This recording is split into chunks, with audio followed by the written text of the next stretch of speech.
ঐতিহাসিক জায়গা। ডক্টর শ্যামাপ্রসাদ মুখার্জির নেতৃত্বে 1946-এর 4 এপ্রিল থেকে 6 এপ্রিল 6 এপ্রিল এখানে পশ্চিমবঙ্গেও ভারত ভুক্তির রেজুলেশন পাস হয়েছিল, যার মূলে 1947-এর 20 জুন আমরা বাঙালি হিন্দুদের হোমল্যান্ড পেয়েছিলাম এবং আমাদের পূর্ব পাকিস্তান অর্থাৎ পাকিস্তানে তদানীন্তন আজকের বাংলাদেশে যেতে হয়নি। আমরা পশ্চিমবঙ্গে ভারতে বসবাস করছি আজকে। বাবা তারকনাথের দর্শন করতে পারছি, বাবার মাথায় জল ঢালছি, প্রণাম করছি, কপালে চন্দন লাগাতে পারছি। ঐতিহাসিক জায়গা। এখানে আমরা তারকেশ্বরে যেহেতু ডক্টর শ্যামাপ্রসাদ মুখার্জি রেজুলেশন নিয়েছিলেন সেই জায়গা এবং সামনে 20 জুন, এটা নিয়ে আমাদের কিছু পরিকল্পনা আছে। যেহেতু আগামীকাল ক্যাবিনেট আছে, সেহেতু ক্যাবিনেটের আগে আমার পক্ষে, মুখ্যমন্ত্রীর পক্ষে কোনো সিদ্ধান্ত ঘোষণা করা ঠিক নয়। কালকে ক্যাবিনেট মিটিংয়ের পরে আমি নবান্নতে আপনাদের জানি।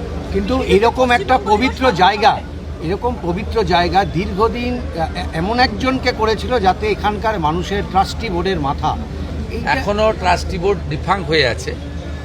আমি আজকেই মাননীয় মন্ত্রী অগ্নিমিত্রা পাল এবং প্রধান সচিবকে নির্দেশ দেব যে এখানে একজন এডিএম আছেন অনুজ প্রতাপ, তাকে আমরা প্রশাসক করছি। যেহেতু শ্রাবণীমালা সামনে, শ্রাবণীমালাকে কেন্দ্র করে এবারে সরকার এই বাবা তারকনাথের তারকেশ্বরের যে পবিত্র ভূমি, এর যে শ্রাবণীমালায় যে ভক্ত আসেন, তাদের জলযাত্রীরা আসেন, তাদের সুবিধার জন্য একটা বড় ব্যবস্থা নেওয়া হচ্ছে। এবং আশু তারকেশ্বর মন্দিরকে কেন্দ্র করে আমরা কিছু কাজ করব। প্রথম তো ওই পবিত্র পুকুর পাড়ে সব রং করে রেখেছে, রঙের কালার তো পরিবর্তন আগে করা দরকার। ওগুলো ঠিক আধ্যাত্মিক বা সাত্বিকতা বা আমাদের সংস্কৃতির সঙ্গে মানানসই রং নয়, ওটা আগে করতে হবে। চোখে লেগেছে। এক্সিএম হাতে সংবিধান নিয়ে হাঁটছে, বলছেন পশ্চিমবঙ্গে গণতন্ত্র বিপন্ন। আমাকে কি একটা ছবি পাঠিয়েছিল? এত দুরাবস্থা আমি জানতাম না। এত দুরাবস্থা, এক ঝুড়ি লোক, 150টা লোক আসেনি। আপনারা তো সাংবাদিকরা গেছেন 200 জন মতো। আপনার 200টা সাংবাদিক না থাকলে তো আর করুণ অবস্থা। তারপরে রাজ্যসভা লোকসভা মিলিয়ে এতগুলো এমপি শুনলাম, 3টে এমপি গেছে, 6 জন এমএলএ গেছে। ও দলটার অবস্থা ফলতার মতো হয়ে গেছে। কোনো বিধায়ককে 20 বার পর্যন্ত ফোন করছেন যুবরাজ সেই দলের কোট আনকোট, যে তারা অসুস্থ শুনেছিলাম।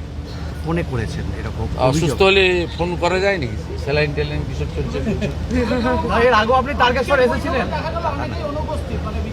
আরে আমি তারকেশ্বর ধামে একবার নয়, রাম মন্দির মাথায় নিয়ে খালি পায়ে হেঁটেছি গোটা তারকেশ্বর। এর আগে পাথর বৃষ্টি হয়েছিল বিজেপির র্যালিতে। আপনি জানেন না, এখানে যেদিন ওই যেটাকে লোক হারিয়ে দিয়েছে 31,000 ভোটে, ও রাম মন্দিরকে অপমান করেছিল, আমি খালি পায়ে গোটা তারকেশ্বর শহর আমার হাঁটা আছে 4 কিলোমিটার।